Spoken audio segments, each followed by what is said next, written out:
नमस्कार, आप देख रहे हैं धा न्यूज और मैं हूं अभिषेक मिश्रा। देखिए, रुपौली में विधानसभा चुनाव जेडीयू हार गई। रुपौली का विधानसभा चुनाव जेडीयू हार गई और एक वक्त पर यह लगा कि जेडीयू शायद ये चुनाव निकाल ले। दो वक्त पर लगा दरअसल, जब वोटों की गिनती हो रही थी और जेडीयू के कलाधर मंडल लगातार आगे चल रहे थे, तब ये लगा कि शायद जेडीयू ये सीट निकाल लेगी, क्योंकि जेडीयू के कलाधर मंडल लगातार आगे चल रहे थे।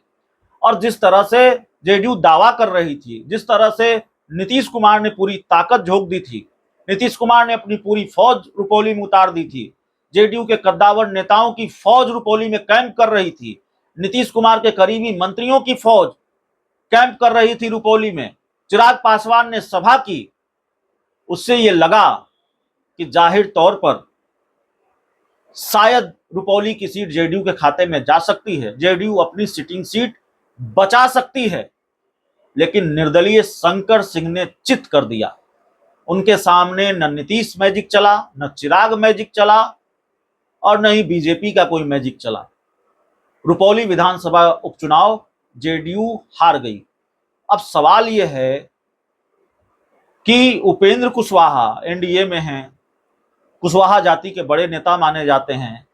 सम्राट चौधरी कुशवाहा जाति से आने वाले नेता माने जाते हैं, बड़े नेता माने जाते हैं। बीजेपी के प्रदेश अध्यक्ष हैं, बिहार के डिप्टी सीएम हैं। चिराग पासवान, एक अच्छा खासा वोट बैंक उनके पास, एक बड़े वोट, बिहार के एक अच्छी आबादी पर उनका प्रभाव, एक बड़े वोट बैंक पर उनका प्रभाव, लोगों में उनका आकर्षण माना जाता है। और उसके बाद भी इन सबका जादू नहीं चल रहा है। उसके बाद भी नीतीश कुमार की लुटिया डूब गई, जेडीयू की लुटिया डूब गई। क्या हो गया चिराग मैजिक को? क्या हो गया उपेंद्र कुशवाहा के मैजिक को? कहां चला गया उपेंद्र कुशवाहा का करिश्मा? कहां चला गया चिराग मैजिक? कहां चला गया मोदी मैजिक? कहां चला गया भारतीय जनता पार्टी का मैजिक?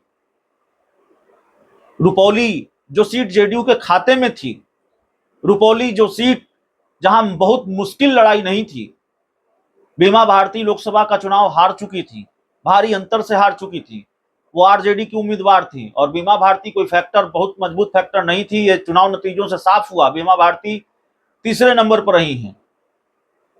तो शंकर सिंह, एक निर्दलीय उम्मीदवार, आते हैं और जेडीयू को चित कर देते हैं।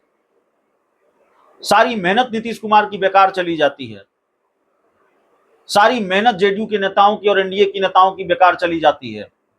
एक निर्दलीय उम्मीदवार के सामने चिराग का मैजिक फेल हो जाता है, उपेंद्र कुशवाहा का जादू नहीं चल पाता है, नीतीश कुमार का जादू नहीं चल पाता है, भारतीय जनता पार्टी के दिग्गज काम नहीं आते हैं।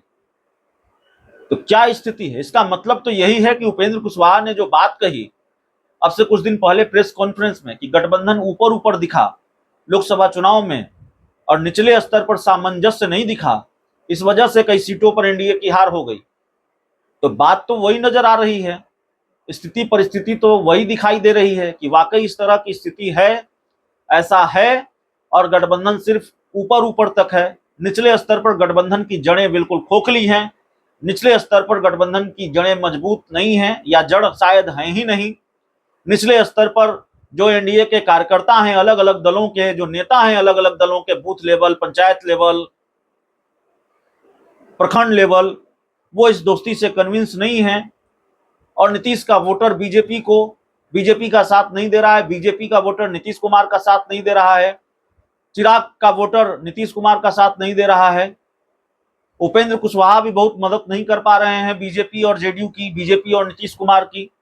उनके पास जनाधार शायद बचा नहीं, और अगर जो थोड़ा बहुत बचा है वो शिफ्ट नहीं हो पा रहा है गठबंधन के सहयोगी दलों में।